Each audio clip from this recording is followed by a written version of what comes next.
Alrighty, let's talk about features of polynomials. So let's take an example. P of x is equal to 3x squared minus 4x to the 5 plus 2x minus 3.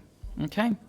Now, we firstly need to think about what the name of this is going to be. And that's all to do with what the leading term is, or the leading coefficient. How do we determine what that is? Well, it should go in order from highest power to smallest power. So let's reorder this so that it looks better. Minus 4x to the 5. Now next would be 3x squared, because x squared is before x, plus 2x minus 3. Constants always go at the end because remember they are x to the 0, so constants should always be going to the very end. Alrighty, so this is the proper order. We call this term here the leading term. And so then this would be the leading coefficient. In this case, -4. A monic would mean that the leading coefficient is 1. So a monic is any polynomial with a leading coefficient is 1. Alrighty. The degree is the highest power. So in this particular case, the highest power is 5. So this one would be degree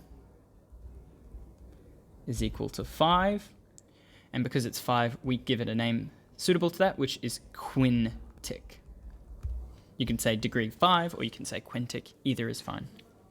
And then the last bit at the end is the constant term, which is the term that does not actually have a multiplication of x. So this is the constant term.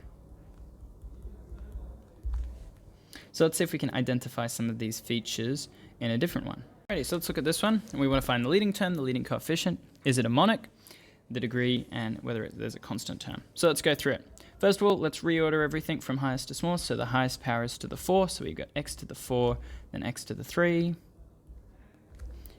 then x squared, and then there's no x term, so then we're just left with the constant 2. So leading term would be x to the 4. The leading coefficient would be 1. Therefore, it is a monic, yes, because there's an imaginary 1 hanging out the front.